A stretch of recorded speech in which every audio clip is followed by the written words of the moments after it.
flagged that Savannah's book, which was released in February of 2024, discussed a game she used to play as a kid with her cousin, and it was a kidnapping game involving Nancy. All right, so here's Kayla on the left. That looks like it's an older picture of her, a mugshot. This right here is Luke Anthony Daly. Luke was the one who was driving the Range Rover, all right? These two got busted together, supposedly, in a Walmart parking lot with drugs. Tonight, a man has been arrested on 3 counts of kidnapping in connection to the missing Theodore family. Well, Lenise and Cameron, there have been multiple search warrants as well as a traffic stop in Baldwin County. And all of this is bringing law enforcement one step closer to finding out where this family is. So we all know Nancy Guthrie is still missing. She's all over the news. There's a woman who's arrested named Kayla. There's a rumor going around that Kayla could possibly be her niece. I'm going to tell you guys about that and let you decide who she is or what do you think she is. Plus, there is a family, okay? A family out of Theodore, Alabama. A mother and 2 children. They are currently missing. Now, there is multiple people in jail. Now, everybody who's in jail that's arrested, they're all illegal. And the family, they don't know exactly what happened to them or anything. We're going to get into that. Fugitive TV.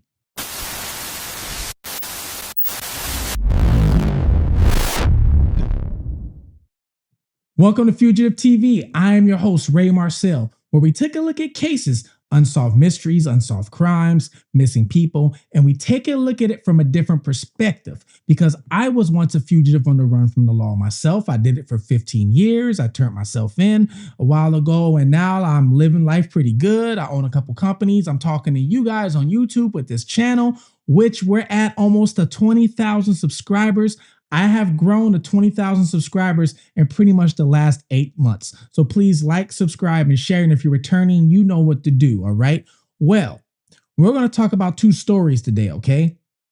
And one is going to be, of course, Nancy Guthrie. We've been talking about that. But we're going to talk about a person that's in jail right now with no bond. But before we talk about that, while I got you guys' attention waiting for the Nancy Guthrie, there's somebody else who needs your attention. This family of 3 out of Theodore, Alabama, okay? Now, Theodore, I believe, is only about 15 miles away from Mobile, Alabama. Please let me know if I'm correct, if you guys are familiar with that. I've never been to Theodore. I have been to Mobile. I've driven through a lot going to New Orleans, but I've never really stopped. But from what I saw, it looks like it's about 15 miles away. Well, there's a family of 3 who is currently missing. They haven't been seen since, I believe it was January 30th, 7:30 at night. That was the last time they were seen, okay? Local and federal agents are searching for a mother and her 2 kids, last seen Friday night. Our Shelby Myers in the studio now with what we're finding out today. And Shelby, that 911 call revealed some new information. Yeah, it did, Lenise and Cameron. A neighbor made that call and told the 911 dispatcher Ariella, her daughter Narika, and son Anthony were gone. He mentioned an ex-boyfriend he said had been on the run for months. Saturday morning, a worried neighbor calls 911 when Ariella Chockock didn't show up to work. We spoke with that neighbor, Maurice Smith, Monday. He tells us Ariella is a painter for a local subcontractor. She doesn't drive or even have a car.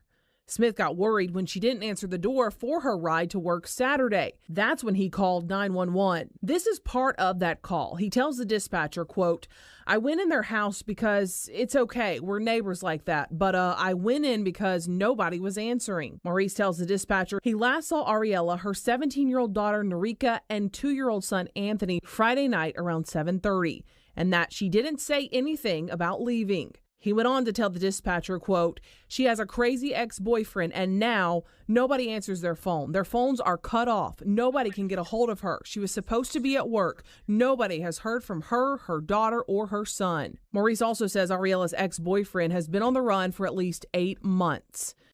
Now, the family is a mother and her 2 children, all right? So the mother, and there's a daughter, I believe she's 17 years old, and then there's a son, he's 2 years old. Nobody knows where they're at, okay? Now, the way it goes is a neighbor who I guess takes the mother to work. The mother does not have a car or anything like that. So a neighbor takes the mother to work.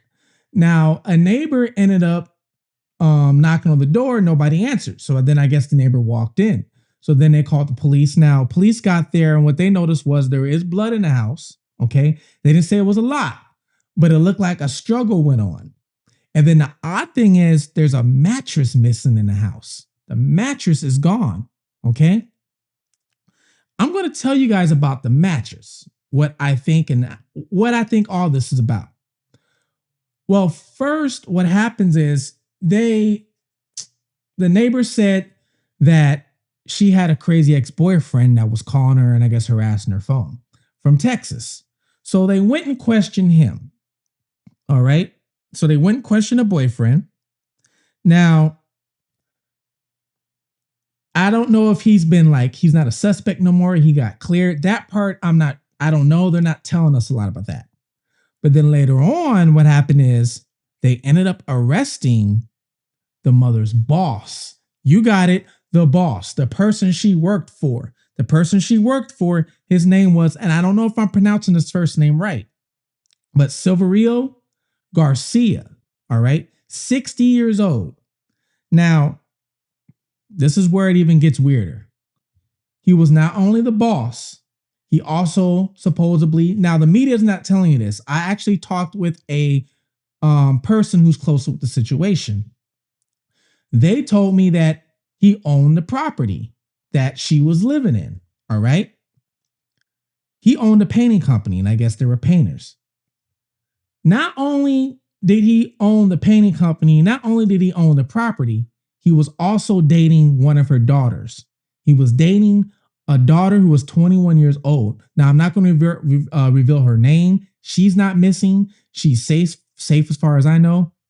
So I'm not going to reveal her name. But he was dating her daughter, who was 21 years old. And let's not forget, he is 60. Okay? 60. And Silverio Garcia is also in Metro Jail. He was arrested on February 3rd for illegal possession of a gun. Sheriff Paul Birch says he is Aurelia's boss and is also dating one of her adult daughters. So far, he's not been charged directly in this case, but Birch is hoping he and Guerrera start talking. What we've determined thus far is all of these individuals are painters for various construction companies. There's a couple different named paint companies that they kind of go between, and so that their connection, as we know right now, they're all painters. Search warrants continue. This one today here at Azalea Grove Mobile Home Park. Investigators say it's where one of the suspects is said to frequent. Ultimately, they hope something leads them to find Aurelia, Narika, and Anthony. He gets arrested. After him, there's another person who gets arrested. Now, I don't know if Garcia got arrested for this guy. I really don't know. I just know both of these people are in jail. Now, the other person is Juan Carlos Guerrera. Okay? Juan Carlos Guerrera. They pulled him over. And when they pulled him over, he had his sister in the car with him. He decided to take off running. So he ran, excuse me, and the cops found him and ended up dragging him from underneath the house. So he's currently in jail right now and being held on 3 counts of kidnapping. Now, you might be wondering, well, how did they know he kidnapped her? Well, if he kidnapped her, where are they at? They don't know where they're at. Now, he was driving a black van. The black van he was driving, they used video surveillance and I think license plate tags, things like that. Well, that van, I guess, was seen at the house the day they went missing. Not just once, not just twice, but I guess 3 different occasions of the day they went missing. So they decided to track him down and pull him over. Now, he's in jail, right? He got arrested that day. Sheriff's deputies have arrested Juan Carlos Guerrera and charged him in the family's disappearance. The biggest question, though, still remains, where is this family? A break in a more than a week-old kidnapping case. We arrested Juan Guerrera, who we can place at the scene through investigative techniques. Juan Guerrera out of the hospital after a canine helped law enforcement drag him from under a house in Bay Minette Monday. Investigators say they were trying to stop the car he and his sister were in when he bailed out and ran. He's been charged with 3 counts of kidnapping, though the sheriff isn't saying what led them to those charges. Because at this hour, investigators are still searching for Aurelia Chakak, her teenage daughter Narika, and son 2-year-old Anthony. Investigators say they were taken from their home on Ben Hamilton Road in Theodore last Saturday. The Mobile County Sheriff's Office jumped into action after finding a master bedroom mattress also missing, blood throughout the home, and their cell phones left behind. So the next person to get arrested, okay, we're not done, is Juan's sister. So Juan, the one who was driving the black van who tried to run from the police, when he got pulled over, his sister was in the car. His sister's name is Gloria. Well, she didn't get arrested right then and there, but they arrested her later. And you know why they arrested her? Supposedly her boyfriend is the owner of the black van. And the boyfriend let the brother, Juan, borrow the black van. The mystery of a missing Theodore family takes a new turn. The Mobile County Sheriff's Office confirms the sister of an alleged kidnapping suspect has been arrested. This is 23-year-old Gloria Estefani Argueta Guerra.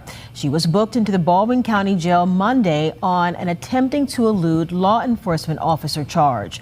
Sheriff Birch says she stayed on the scene after her brother, Juan Carlos Argueta Guerra, ran off and hid under a home in Bay Minette.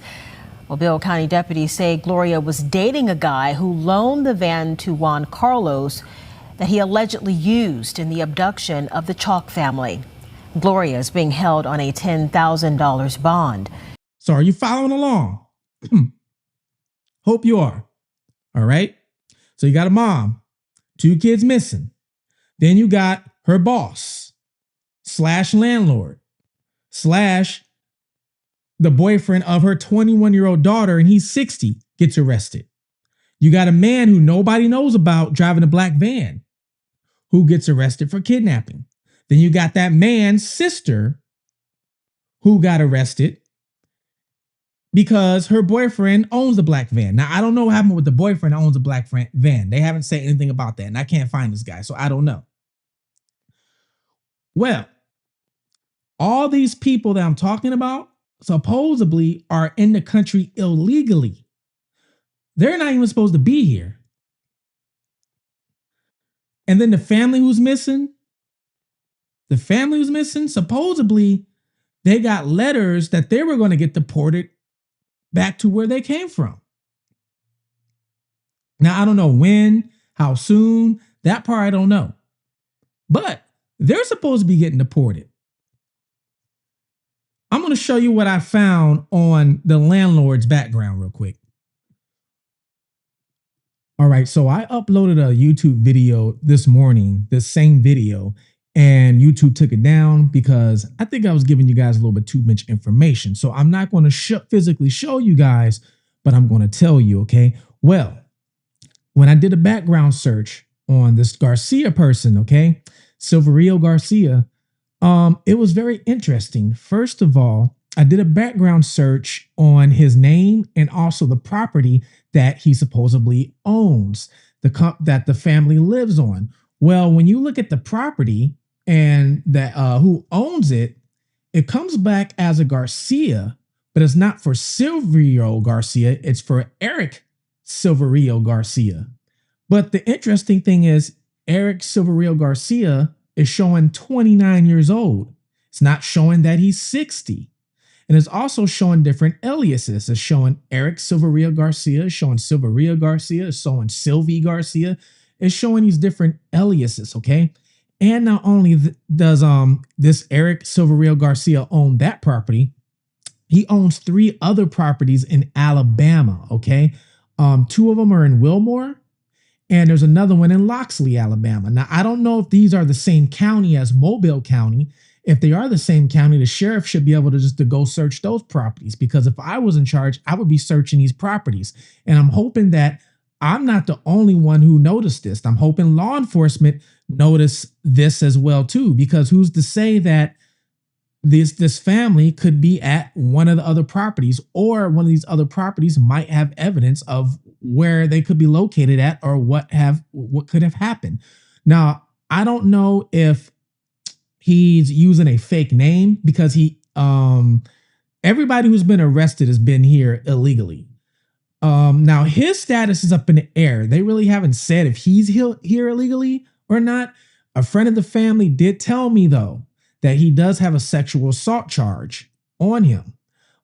So that's what a friend of the family told me, and that's how they told me that he was also the owner of the property. Well, I'm not sure if he's using a fake name to purchase these properties, or if this other individual, Eric Silverio Garcia, is like a son or a relative. That part I'm not sure of. But even if it is a son or a relative, they still should search these properties. And another thing I found out is doing a background search on Garcia, which on the background part, it showed Eric Silverio Garcia. This Eric Silverio Garcia is also connected to and relatives with the 2-year-old son's, the 2-year-old's father. So the 2-year-old that's missing, the father is in Texas. He was questioned earlier. And that 2-year-old's, the father, his uncle is Garcia, the one who owns the company, the one that owns the business, the one that's 6 years old, and the one that's dating the 21-year-old. So this Eric Garcia is also connected with the father of the 2-year-old. So I don't know if this Eric Silverio Garcia is the same as Silverio Garcia. I don't know. You guys let me know, what you think. But I'm hoping law enforcement picked up on this. And if so, they need to be out there searching at those other properties. There's another guy named Eric, or he's either going by Eric. And I hope law enforcement has found what I found. I really hope they did. And this Eric owns these other properties. So I found 3 other properties that I showed you guys that he owns. So I hope they can go search these other properties. Now, the one is in Texas, in Rice, Texas. So I know the sheriff can't go search that one. He's got to call Texas, right? But you guys let me know. Wilmore and I think Loxley, are they in the same county as Theodore? I don't know. Are they? I think that's Mobile County, right? Mobile County. So are they in that same county? I didn't check that. So if they're in the same county, that means that sheriff can go search those properties. If I lived there, I would drive by, send a drone, whatever it is, see if I can find something unusual. So I hope they found what I found while doing this video, and maybe they can search these properties and maybe get some answers. Now, I told you guys, the mattress was gone from the house. I truly I think that there was some assault that happened on the mattress, okay? And they took the mattress because they don't want to leave their own DNA. Do you get what I'm saying? Because I think there's a traffic situation going on right now. Smuggling, human smuggling, traffic situation, wherever you want to call it. That would explain why the 6-year-old is dating a 21-year-old and got the mom working for him and got them living in the house. Oh, you want to live with me? You want to be here in America? You want to come across the states? Well, this is what's got to be. For you people that don't know, okay? And I'm not saying this for all situations, but people, when they cross the border, a coyote brings them, whoever brings them or whatever, right? They have to pay. It's not free. If you don't have the money, and let's say you're a female or whatever, sometimes they will bring you across the border, but you got to pay them back. So you go to a lot of strip clubs. Okay, I'm in Florida. The strip clubs down here with women that don't speak English. And some of them probably got trafficked from a different country. And they're working in a strip club to pay the people back who brought them here. Okay, almost like pimping them out in a way. So sometimes you get these scenarios to where these families will come across and they got to pay back the people that got them across. There is an ex-baseball player, Yasiel Puig, who played for the Dodgers.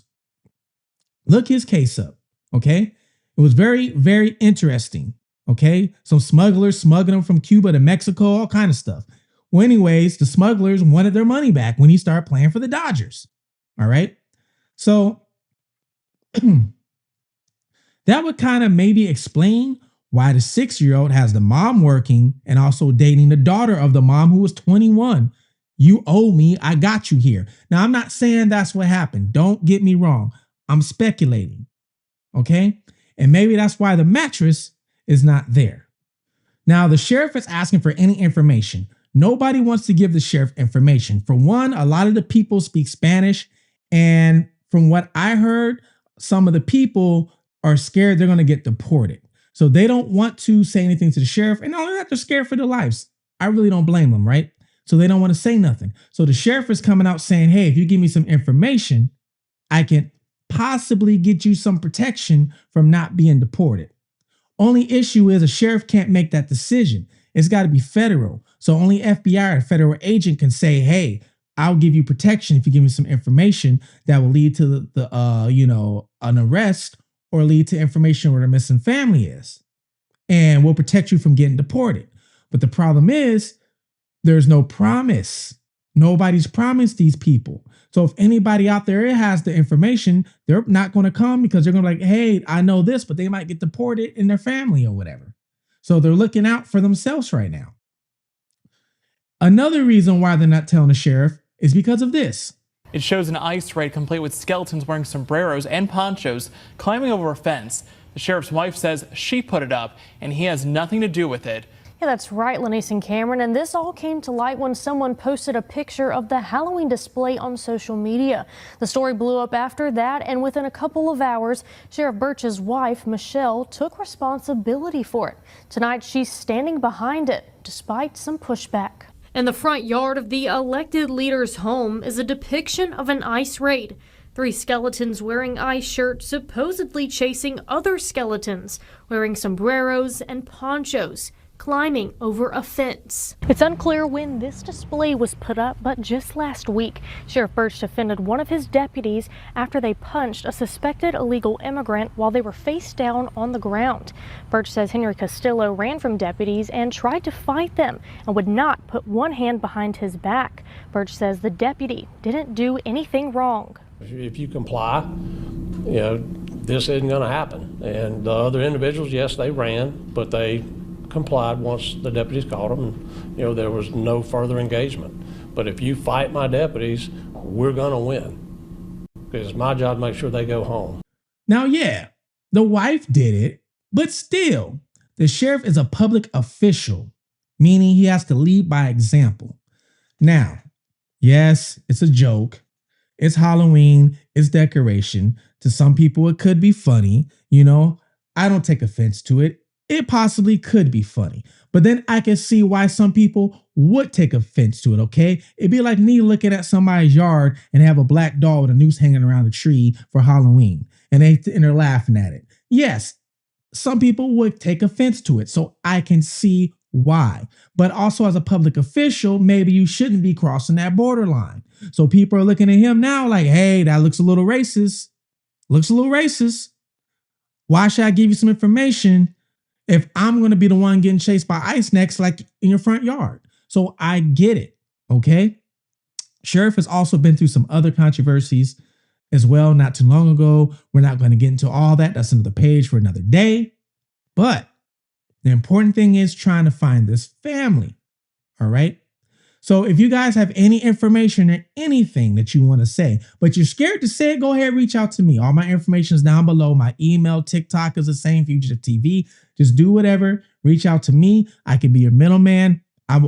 You will remain anonymous. I won't say your name or anything. But if you got any sort of info that can lead where this family is or what happened to them, okay? I'm hoping they're still alive. I'm hoping they're okay. And I'm hoping they're well. This is a family that I wanted to bring light to before I jumped into Nancy Guthrie.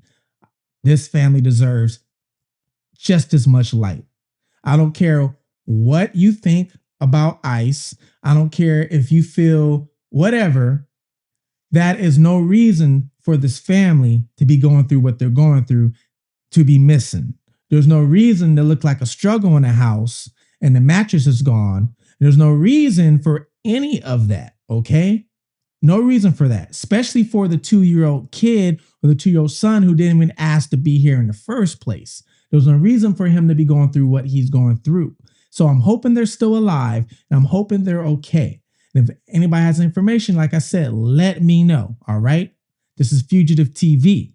The cooperation here has not been spectacular. I mean, the decision to send this DNA sample to a private lab was just disastrous. I mean, I'm not telling you that this is this never happens. It does happen. The problem is the FBI does not typically accept DNA once the sample is properly processed from private labs. It has to be typically an accredited forensics lab. So what you're looking at now is another delay, as the private lab will likely have to send it back to Arizona to submit it into CODIS. So it was just unnecessary. I don't see what this sheriff, and again, in the Monday morning quarterbacking, whatever, we're trying to find an 84-year-old lady, who was the subject of an unspeakable tragedy, it appears at this point. What the hell, man? I mean, just send it to the FBI lab. Why introduce another variable you don't need in this? All right, like I said, now we're going to get into the Nancy Guthrie. I told you I got 2 for you today, all right? So Nancy Guthrie, we all know what's going on with this, a big cluster F, all right? It's been how many days and weeks and they still ain't found this lady. They ain't got no suspects. We know the sheriff said, what did the sheriff say? Sheriff said, the whole family's cleared. And I was like, how was the whole family cleared? How is anybody cleared when you don't even have a suspect? How you gonna clear anybody? You ain't got a suspect. You can't clear nobody yet. Just like, how you gonna clear the house, take the yellow tape away when you was only there for a few hours, and then you got to go back after all the reporters done trampled all over the evidence? It should have been yellow tape from the start and never went down. But that's just me. I guess that's, I can't do the job better. And that's why I'm sitting here on this chair talking to you guys. But a lot of you guys felt the same. Now the whole glove fiasco. I found a glove 2 miles away. Oh, it's not the glove. And it's not the glove, the picture that's going around. Supposedly it's a different glove because they were finding all these gloves in the desert. So the glove, they take it and they sent it to Florida, here where I live, instead of giving it to the FBI and letting the FBI do it. The FBI, all right, when it comes to law enforcement, is the most innovative and technical agency that we have. So why not give the glove to them and let them take care of it? Now you messed everything up. The glove is coming back with no match in the FBI system. And FBI is saying, well, we got to redo the glove anyway. Just wasting time. Wasting time. If this woman is still alive, I feel really bad right now because you guys are just wasting time. Let me not start with that. All right, let's not start. We know we've been hearing all kind of different things. Timelines changing, this, that, this, and that. It's just been everywhere. Now, over the weekend, there was a raid, okay? I didn't get the report on it too much because I was out of town helping some people locate another person, okay? So I'm back now, as you see, so I can report on this. Well, over the weekend, there was a raid. A person got arrested in a Range Rover, all right, leaving Culver's, and the Range Rover got seized. Not only that, there was a raid on a home, and a couple people got detained. Well, one thing the media is not really bringing up is this lady by the name of Kayla Noel Day, all right? Kayla Noel Day might very well be a key, how you want to put it, key asset in this case. And let me quickly explain why. Kayla Noel Day, all right, already has a lot of charges on her record. Matter of fact, let's pull it up right now. All right, so this is Kayla Kayla Noel, all right? 32 years old, out of Arizona. And we're going to go right to the good stuff. Now look at this. Dangerous drug possession, drug paraphernalia violation. So violation meaning probably she was on probation or parole. Okay. Another one. Here is the big one that we're going to get into, and I'm going to explain this one. March 19, 2025. It says drug listed, and it gives you a code. Not specified. Not specified. Drug paraphernalia violation. Narcotic drug possession. All right, we're not done. Shoplifting, concealment goods, violation of promise to appear, which meaning she didn't show up in court, which meaning she got arrested. Court said, hey, you don't have to pay no money. You just got to promise to reappear for court. And guess what? She never appeared. Narcotic drug again. So there's a lot of drugs going on. Failure to appear. Another failure to appear. All right. Now, this one right here, I'm not so sure. That could be for traffic or traffic, like you trafficked somebody. Prop first, F2. FT could be a felony. I am not sure. Every state's different. Burglary from 2011. Okay. Which meaning she's broken into a house before or into something to get a burglary charge. And more drug charges. That's her background. Now let's look at this. It's her Facebook. Kayla Noel. All right. We're going to talk about this guy in a picture too. Here's her Instagram. Okay. She is a tattooist and does body piercings. Okay. So she does tattoos and body piercings.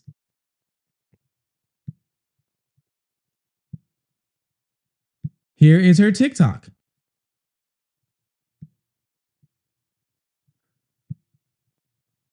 Almost got 9,000 followers on TikTok. A few more and she's going to be monetized. She ain't posted anything, I think, since last I checked was October of last year. Oh, hi. Thanks for checking in. Was the last time she's posted anything with any of these, okay? So let's take a look at this guy real quick. I told you I would show you about him. All right, so here's Kayla on the left. That looks like it's an older picture of her, a mugshot. Okay. This right here is Luke Anthony Daly. Luke was the one who was driving the Range Rover. All right. Now, the way these two are connected are, remember I read her what happened, her charges, and I told you there's a big one in March. Well, these two got busted together supposedly in a Walmart parking lot, all right, with drugs. Marana Police Department did a stop in a Walmart lot. They found fentanyl pills, and I never even heard of this one. Sobot, I don't even know what that is. A 9mm AR pistol cache that was $1,366. And then they found evidence that they were trying to sell drugs on the text.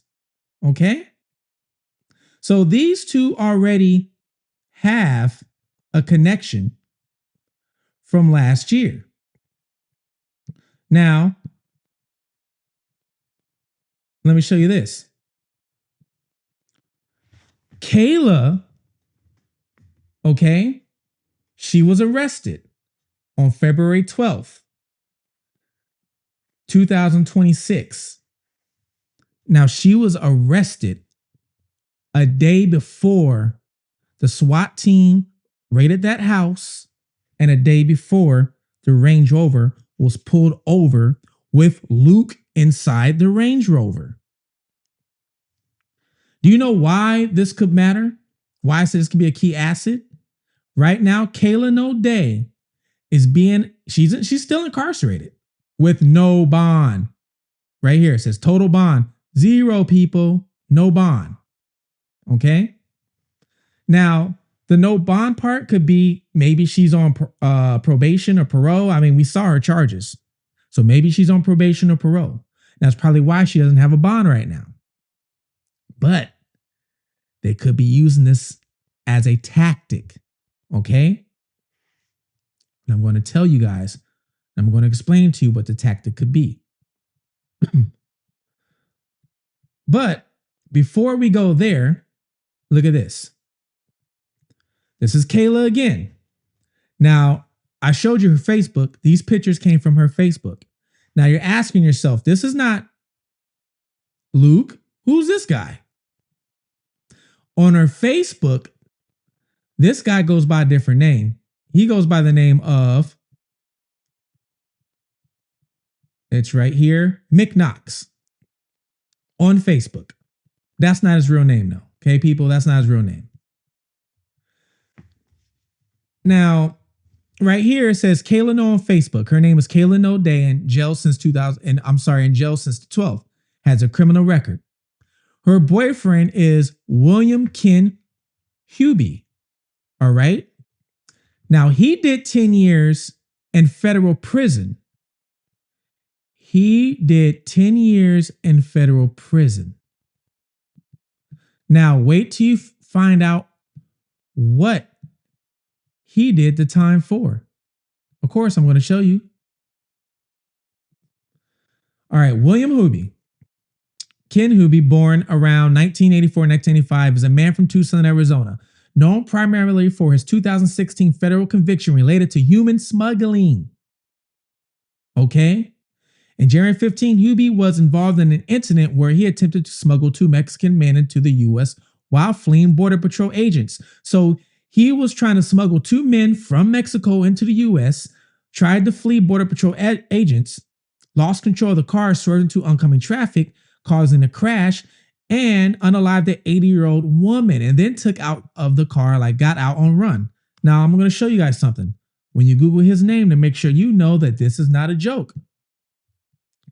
This is straight from the United States Attorney's Office. Tucson alien smuggler sentenced to prison. Yesterday, William Ken Hubels, 31 of Tucson, Arizona, was sentenced by U.S. District Judge Jennifer G. Zips to 11 years in prison. Hubie had previously pleaded guilty to transportation of illegal aliens resulting in death. His co-defendant, Robert Evan Butcher, 26, also of Tucson, Arizona, was previously sentenced to 48 months in prison. That's, I think, 4 years. Okay, correct me if I'm wrong, but I believe that's 4 years. On January 8th, 2015, Hubie was driving a car on a 2-lane road outside 3 Points, Arizona.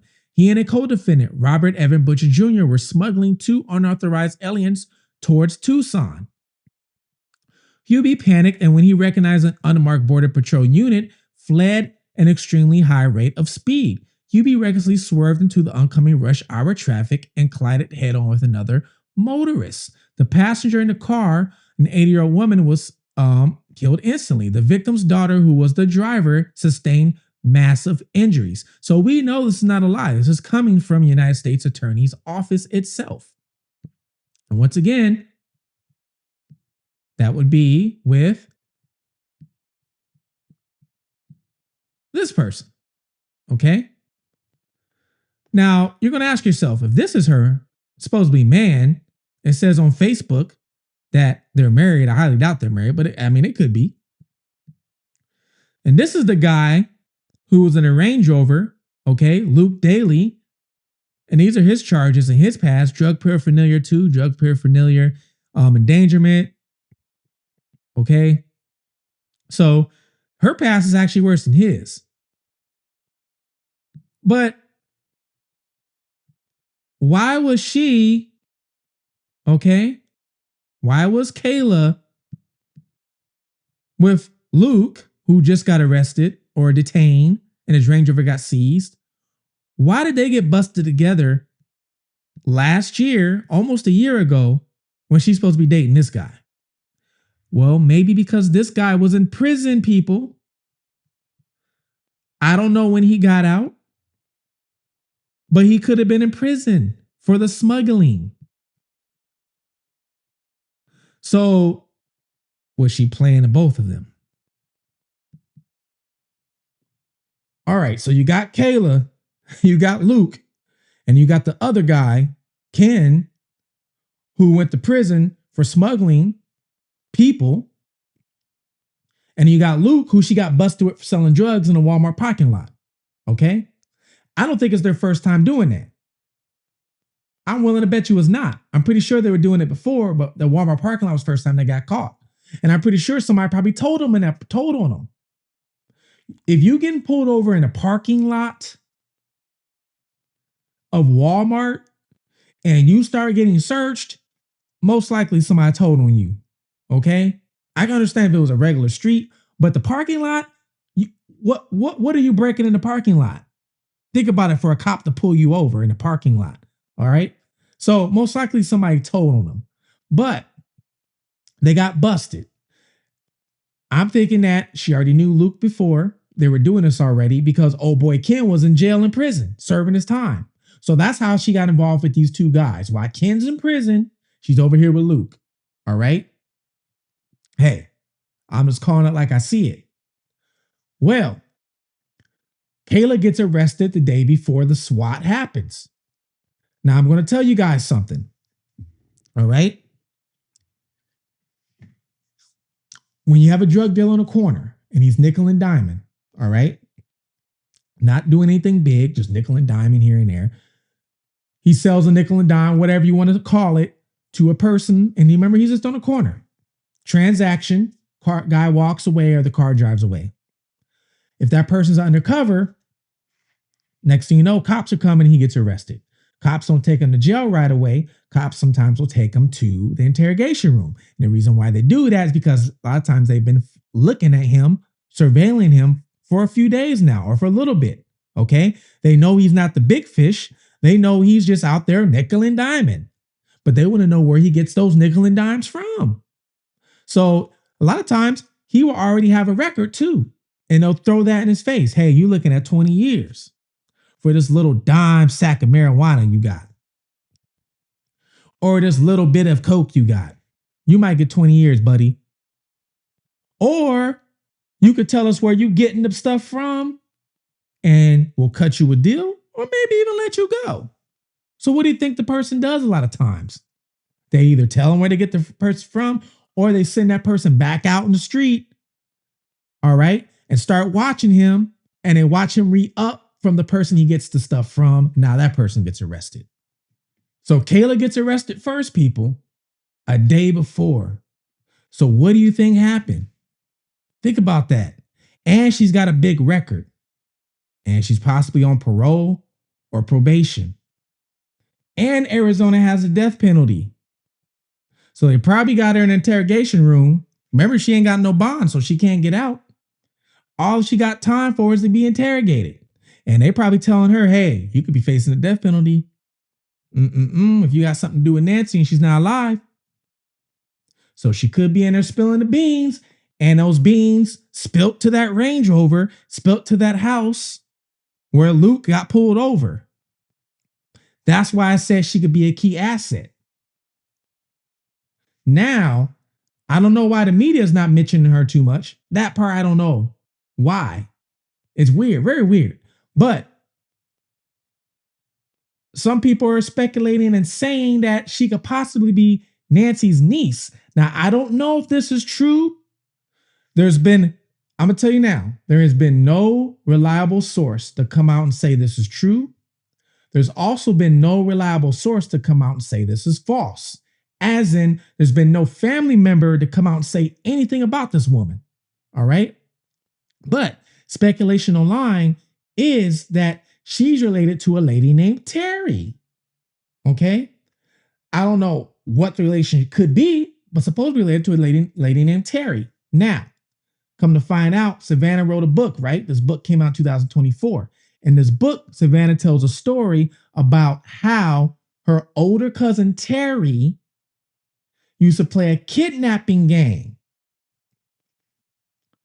where I guess Terry would kidnap Nancy and Savannah. A kidnapping game. I have no idea. Flagged that Savannah's book, which was released in February of 2024, discussed a game she used to play as a kid with her cousin, and it was a kidnapping game involving Nancy. So we pulled the audio that Savannah did of her book. In it, you're going to hear her talk about her cousin Terry, who was, she said, like an aunt to her growing up. Terry's 20 years older than Savannah, so Terry would be 74 right now. But listen to this. About once a year in the summertime, Cousin Terry orchestrated a kidnapping of my sister and me. It went down like this. The cousins would visit for a few days at our house in Tucson, and then, on the morning they were to leave, Terry would wake us up early, shushing us in the pre-dawn darkness as we made our escape. We would all pile into her rickety station wagon and head north, the sky streaking with bright oranges and pinks as the sun rose over the colorless desert landscape. Somewhere between Phoenix and Tucson, Terry would make a pit stop and let Annie and me call home at a payphone. "Mom, Cousin Terry kidnapped us to take us to her house." My mother would feign shock, protest how terribly she would miss us, then assure us she'd drive up to retrieve us in a few days. Jonathan, that is just eerie. It's eerie. She released that in 2024, talking about kidnapping and her mom and her sister and Savannah, a cousin. I don't know about Cousin Terry. I'm not sure whether Cousin Terry is still in the picture or what, but I'm not suggesting Cousin Terry is behind this, but I'm suggesting that just the mere discussion of kidnapping. So, I mean, you guys tell me, what do you think? Do you think Kayla could be a key piece in all this? Or do you think that Kayla just don't know nothing and she's maybe doing her own crimes out there and they're using her as a pawn and using the rest of these people as a pawn and the rest of these people ain't got nothing to do with it? I'm going to tell you right now, I'm scared of them arresting somebody as innocent just to wrap it up. Okay? She's gone. We can't find her. She's not alive anymore, but we arresting this person. I would not be shocked if that happened and this person's claiming he's innocent. Didn't do anything. Just so they can wrap it up. Move on and go to the next one. I don't know. You guys let me know what you think. All right? Let me know what you think. And I know TMZ received the 400th ransom note letter or whatever. This guy Harvey is getting more letters than people in jail. I'm starting to think if Harvey's writing these letters himself. It's just been all over the place, this case. Everywhere. All right? But please like, share this channel, this episode, especially for the family that I mentioned before Nancy, okay? This family needs your help, okay? Everybody's help. If you're new to the channel, please like, subscribe, comment below. What do you think? Do you think that this is her niece or do you think that this was a lie? Like I said, there's really no proof. We don't know, okay? Do you think that we're going to find Nancy? Do you think she's still alive or no? Okay? Comment below the city and state or country you're from. I like to see. I try to respond back to everybody, okay? And as far as the family who's been missing, I said this before. If you have any information, you can contact me. Go around ahead, especially if you don't want to contact anybody else and you're scared. Hey, let me know, all right? I have the Fugitive TV merch down below. Also on the side, I have the exclusive Ray Marcel collection, okay? Ray Marcel collection down below or to the side. You'll see it says Ray Marcel in the front and it's going to have a little logo of Fugitive TV in the back. All right? And it also only comes in certain color schemes. Okay? So I have that going on. The membership, all right? Membership, you can join that.